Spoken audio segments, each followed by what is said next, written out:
Welcome back to the Connect Show TV right here on the CW. So before the break, Wendy, we were discussing the power of transformation.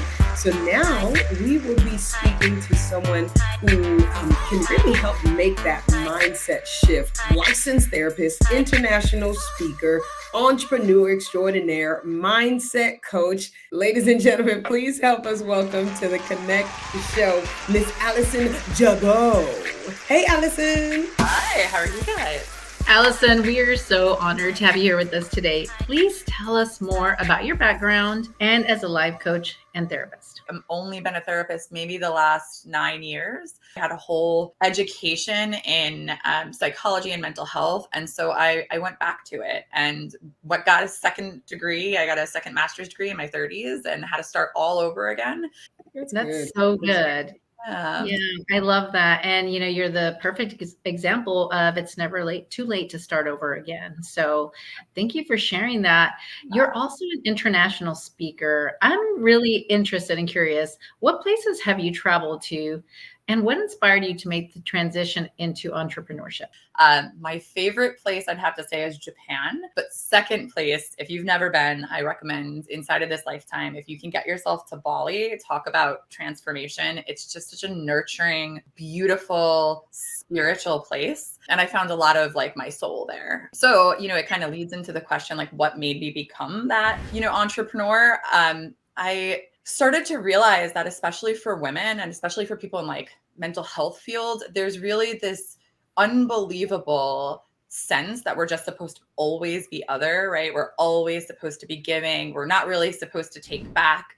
And I really started to do a lot of mindset work on, you can do what you love and make money, right? That's part of it. And getting to make, the salary, know my worth, has actually helped me touch more people out in the world. And I want to talk about this because you touched on it briefly, but high functioning anxiety. This is your expertise. She said, Can you go into some details about that and what is classified as high functioning anxiety for those who maybe don't know, and how do you actually identify it?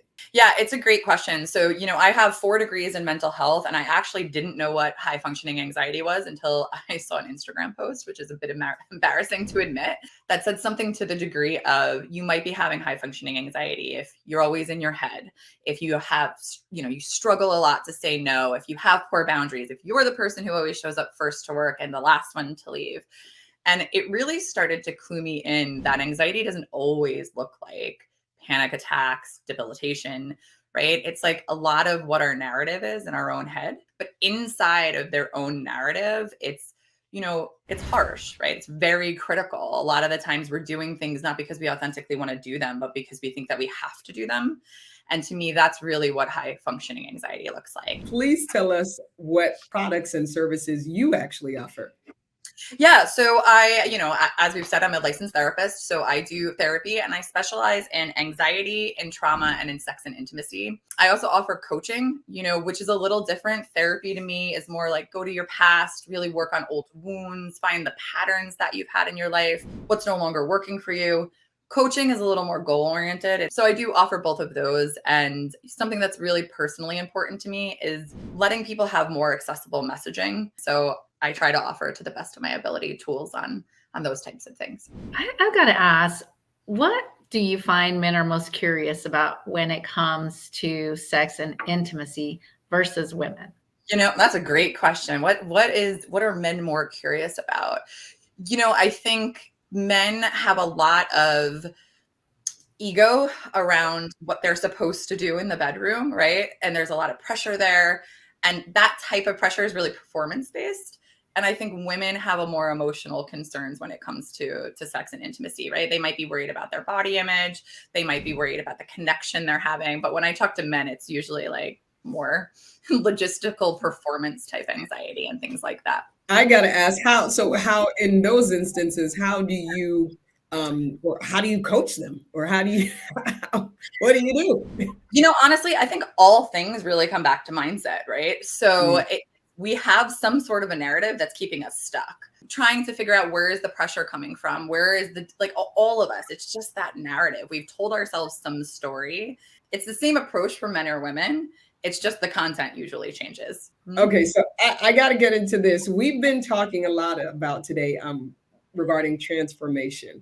And as an experienced therapist and coach, what would you say is really required to make a transformation in your opinion? And can you give us a few things that we can do right now, practical things to start on our mindset that you were talking about? Yeah, absolutely. So, it's a little bit of a cliche answer, but I believe it's the true one, right? The moment that we walk into any kind of a thought and we're like, I'm willing to get flexible, I'm willing to change my idea on this, the door opens, right? If we get a lot of the times when we say I'm quote unquote stuck, it's just our mindset that's stuck, right? The person who thinks I'm worthy, the person who may think I could get another job, that person is likely to then actually apply for another job. If I think I'm not good enough, this is as good as I can get, there's really nowhere to go. The more you tell yourself something, period, the more you're going to believe it, the more automatic that thought becomes. Manifesting. It's all in the manifestation. Right. Absolutely. And how can people reach you and work with you? Yeah. So what is next? I'm actually starting my own podcast. It launches at this month. So it's called Becoming Unstoppable. I'm also offering for the first time ever some free classes, which I haven't done before. So for anybody who wants to check that out, it's on my website, anotefromyourtherapist.com, same handle on social media. And there's, some resources there, some free workshops there. That's awesome. Thank you for what you do. It was such a pleasure to have you. One more time, tell people where they can find you. Yes, it is anotefromyourtherapist.com and social media by the same name. I love it. Awesome job. And connect, fam. Don't you move, because we promised you she was going to give us all the tea. We have our very own London Knighton, our entertainment contributor, who's going to be telling us all things Grammys. And I told you she's probably going to sprinkle in some other things too. Maybe. We'll see. Don't move. We'll be back.